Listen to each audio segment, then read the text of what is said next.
Very good morning, dear students.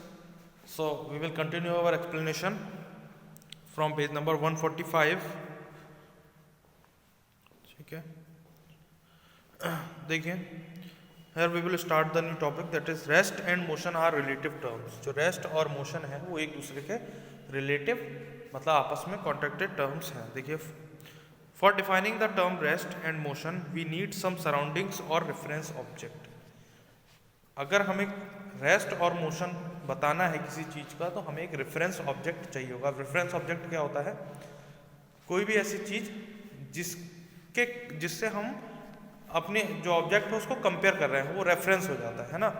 जैसे मान लीजिए मैंने एक 5 सेंटीमीटर की लाइन ड्रॉ करी और दूसरी लाइन उसके बराबर में ड्रॉ करी. मैंने बोला कि ये लाइन इस 5 सेंटीमीटर वाली लाइन से बड़ी है, तो जो 5 सेंटीमीटर की लाइन होगी वो रेफरेंस पॉइंट कहलाएगी.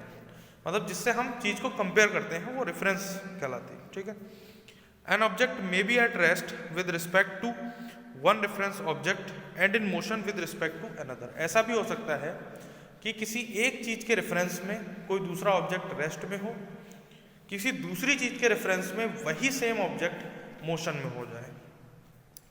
Suppose you are sitting in a moving train. Suppose आप एक चलती ट्रेन में बैठे हैं. If you compare your state in a relation to other passenger or walls of the train, you are at rest. अगर आप अपने आप को कंपेयर करेंगे बाकी के पैसेंजर्स से तो आप क्या हो जाएंगे? रेस्ट हो जाएंगे, क्योंकि उनके रेफरेंस से उनकी पोजीशन के अकॉर्डिंग आपकी पोजीशन भी चेंज नहीं हो रही है विद रिस्पेक्ट टू टाइम. अगर आप उनसे 1 मीटर की डिस्टेंस पर बैठे हुए हैं तो कुछ समय बाद भी आप उनसे 1 मीटर की ही डिस्टेंस पर रहेंगे. सो इस ऐसे केस में क्या होगा कि जो दूसरा पैसेंजर जो बैठा है उसके रेफरेंस में आप रेस्ट में होंगे. But in relation of the objects outside the moving train such as trees, roads, river, bridges etcetera, you are in motion. मगर ट्रेन के बाहर जो चीज़ें हैं उनके रिस्पेक्ट में आप कैसे होंगे बेटा? मोशन में होंगे, क्योंकि लगातार आपकी और उनके बीच की जो डिस्टेंस है वो बढ़ रही होगी या फिर जो पोजिशन क्या है वो चेंज हो रही होगी आपकी उनके रिस्पेक्ट में.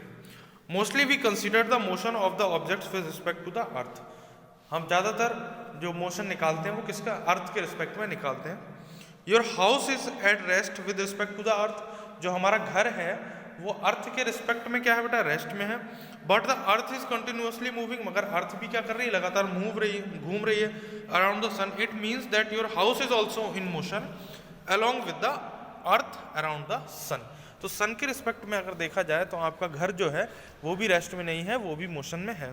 तो हम ये कह सकते हैं कि thus rest and motion are relative terms. जो रेस्ट और मोशन जो है वो आपस में रिलेटिव टर्म है. दूसरा कि हम किसी भी चीज को एब्सोल्युटली रेस्ट में नहीं बता सकते.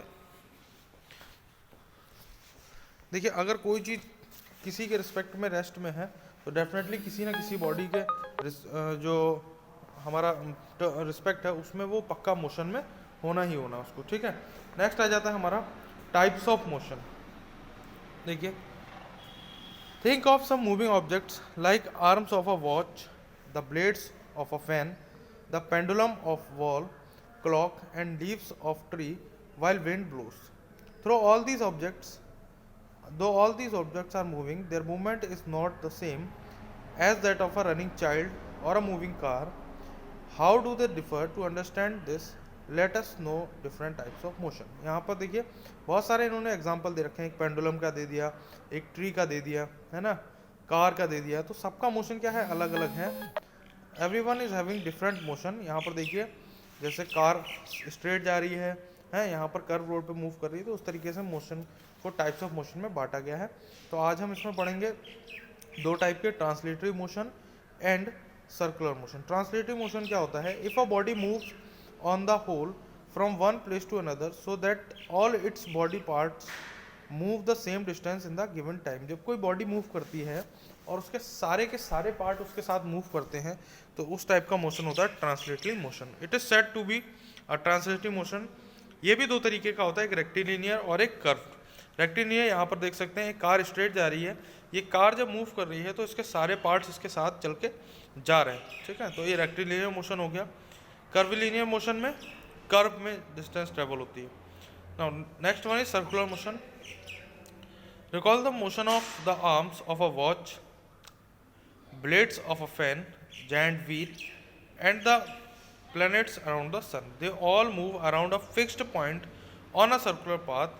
When an object move around a fixed point on a circular path, जब कोई फिक्स पॉइंट और सर्कुलर पाथ पर मूव करता है, this type of motion is called circular motion. अब ये दो तरीके का होता है, रोटेटरी मोशन और रिवोल्यूशनरी मोशन. रोटेशनरी यहाँ पर एग्जांपल से हम समझेंगे, जहाँ पर एक ही जगह पर बॉडी रोटेट होती रहे, वो रोटेशन हो चीज़ का, दैट इज कॉल्ड रोटेशनरी मोशन. और जब एक पाथ हो, उस पूरी पाथ में कोई चीज़ अगर ट्रेवल करे, मतलब रिवोल्यूशन करे, जैसे कि प्लैनेट्स करते हैं सन के अराउंड में, तो इस टाइप के मोशन को हम रिवोल्यूशनरी मोशन कहते हैं. So thank you very much dear students, that's all for today.